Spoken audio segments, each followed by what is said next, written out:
Hey, dude, do you know what I'm absolutely sick of? What? All these fucking guitar players tell me to play the pissing root all the time.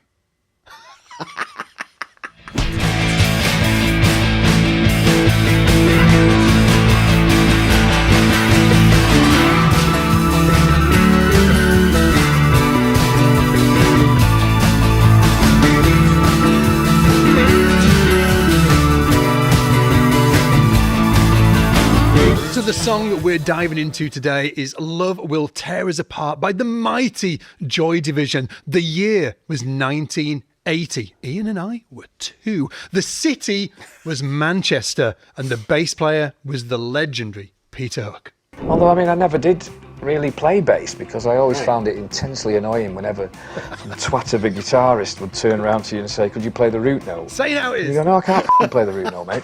Off. Dude, can you imagine, actually, if Peter Hook would have just played this? You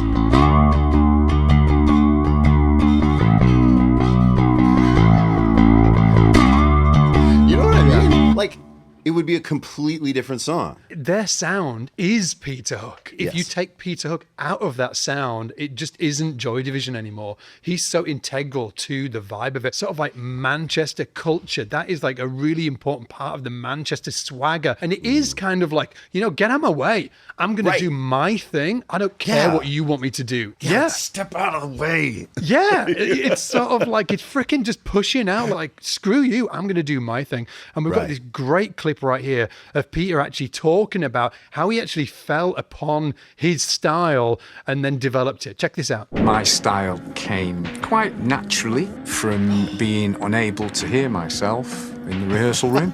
I started playing high. On the Honda Rickenbacker. Yes. And the singer loved it. Ian Curtis, God rest his soul. Play like that. Play high. Play high. It's nice that I have a different style, and I must admit that it sort of fits in with my ego because I'm not good at standing at the back. Give me the Manchester response, Scott, to somebody saying, he's not playing the bass, he's playing guitar. I would just punch you.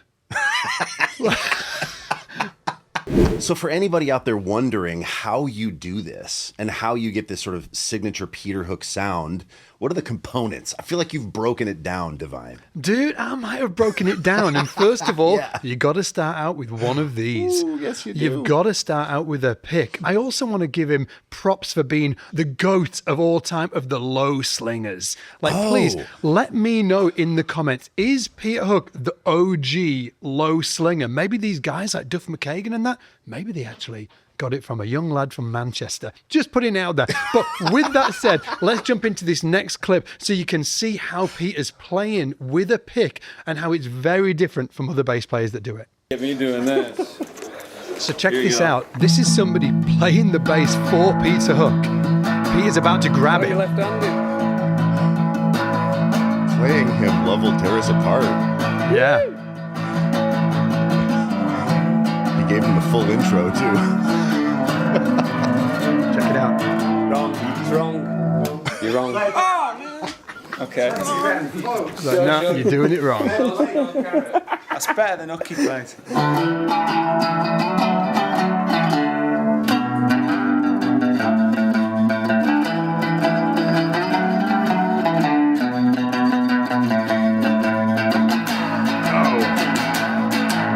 And look at what he's doing there. That isn't AJ, and it's certainly not Steve Swallow. Right.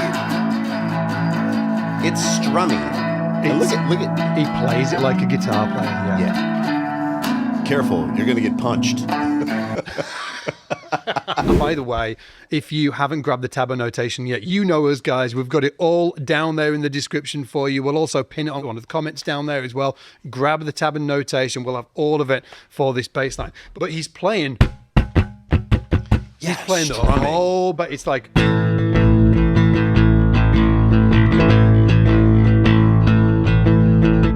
And then when he actually gets to the line.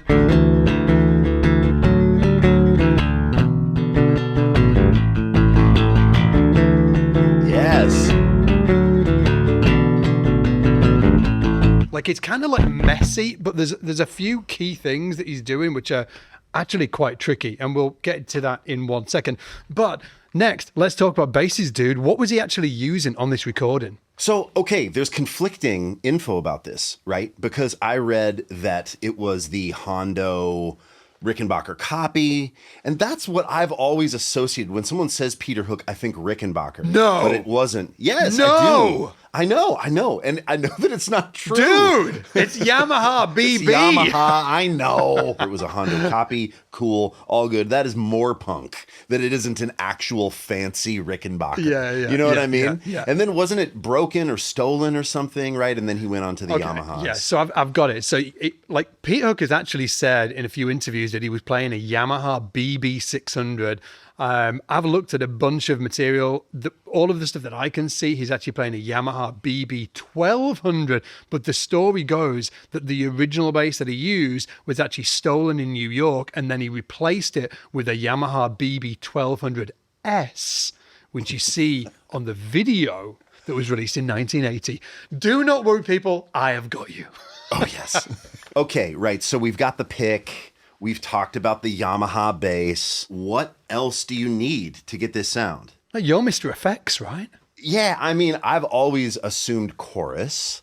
I did a little snooping myself. I saw the clone theory, Yeah. the Electroharmonics clone theory chorus, but I feel like you did a little more snooping. Well, I feel like Mr. Warren Hewitt, friend of the channel, might have done some more snooping. Shout out to Warren. We'll also put a link to this video as well down below where he dives into the other areas of the song. It's definitely worth checking out. But here's Warren talking about how everybody thought it was the Electroharmonics clone theory, but maybe it wasn't. Ooh. Now, the first time I heard this, I thought that maybe Peter was using his clone theory, because he was using this by the time he came to work with New Order. I realized that it wasn't, because there's actually an overdub of the high line. I'm sure it was Martin Hannett's genius to kind of bring the high line out, and it's just blended in, and it gives this chorusing effect. So what Warren's saying is that it sounds like chorus, but he actually, in the studio, doubled it. He played the original part, and then also doubled it on top. Man, I've got to say, look, I'm not trying to go against Mr. Hewitt, but when I listen to that first version, I don't hear it as a double of that line. Like, if he doubled it, he did it so well, it's like locked in. Yeah. But hey, man, Warren's the pro. He's producing like a pro. He's producing like a pro.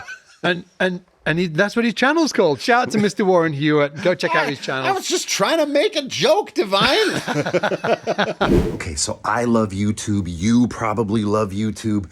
But let's be honest. It's not the best platform for in-depth teaching. Enter the SBL Academy. At SBL, we break down the bass with a curriculum-driven approach that spans from complete beginner level to super advanced. We also cover all kinds of genres, skills, and techniques, all brought to you by world-class bass instructors. And best of all, you can get started today for free at trysbl.com. So now let's jump into the line, dude. So the intro is pretty easy. It's just...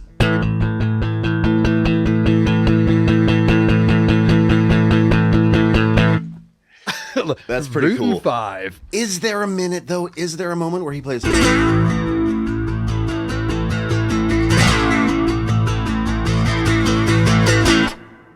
you want to find out? Yeah. Here's the isolated bass part.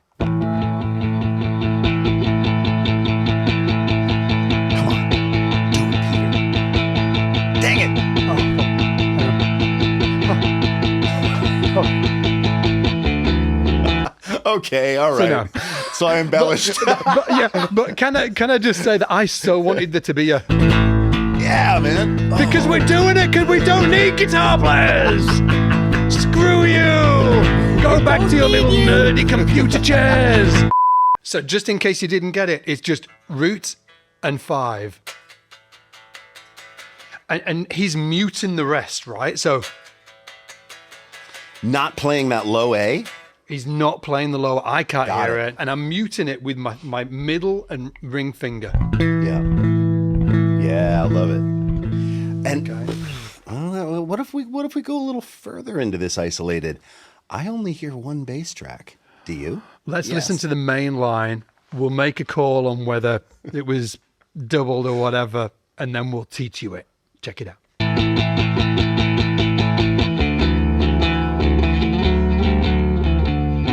That sounds like one track to me. Now, it could just be that it is just the one track. Yeah. And in this isolated, they don't have the overdub.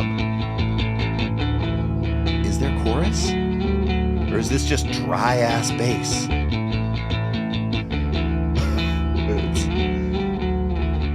It sounds like there's something on it. It sounds like there's something, but it doesn't sound like I don't know, maybe a sprinkle of something. But if you want the essence of the vibe, you gotta have a little chorus, right? I think you've got to have a little chorus. Let's show everybody how to play it. Please. It can be challenging, this, mainly the muting, okay? Otherwise, you get loads of strings ringing out. I'll show you how I do it. It's not how Peter does it, but I'll show you, I'll show you what I do. And remember, we've got all of the tab and notation for you down below. So frickin' go and download that thing. Yeah. It is free. So you got this top line. Okay, and you are droning the D at the same time. Okay, but Yeah. there's a little pickup into it though that everybody misses. So it's ba-dee-da-da-da-da-dee. It's not, doesn't start bang on the E. It's, and then once you've got that down, you go to a double stop. Okay, the double stop is the B and the D. And then you've got an A. And then you bring in that low A as well. There's a few things going on there that are tricky. So it's going.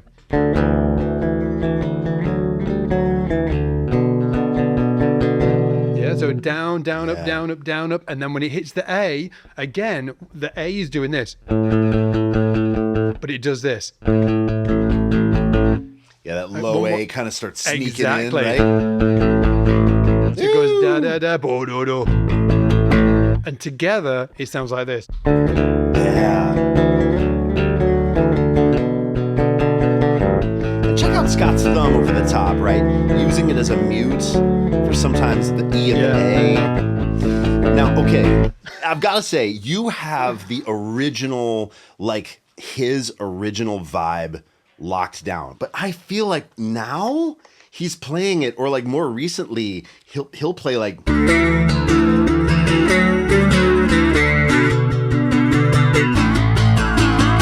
where it's like downstrokey and mean. Do you want to watch him play it and see? Yeah, let's see.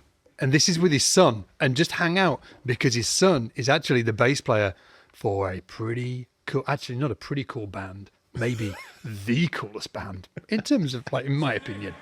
Here they This are. one's for you, my best mate.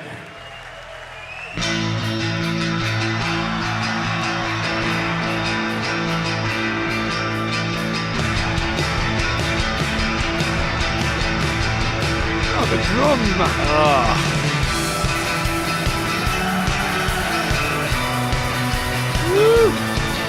And everybody's singing. Maybe he's still going up and down. Who I think he might be, yeah. And then his son Jack takes it over. Here he Where's is. Jack? Playing a Yamaha BB, come on. Low slung.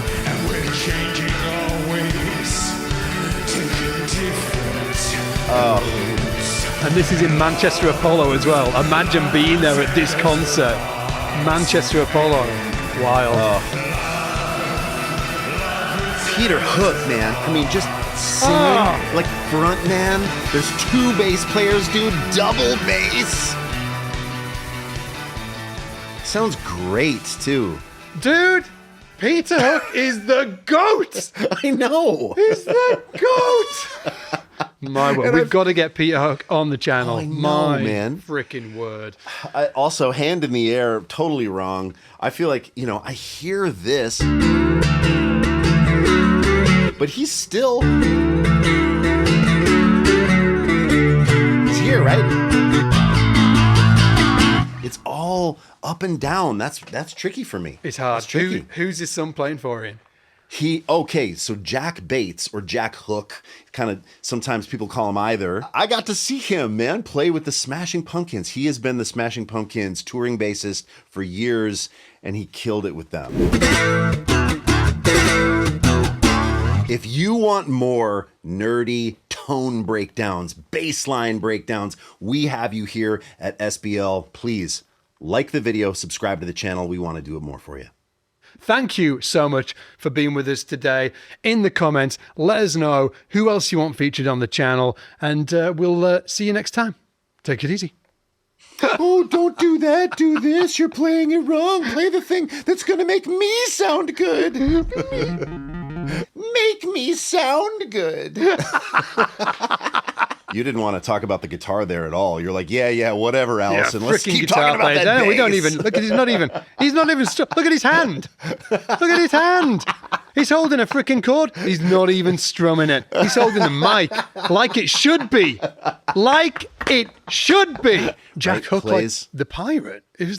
Oh no, that's Jim Hook, isn't it?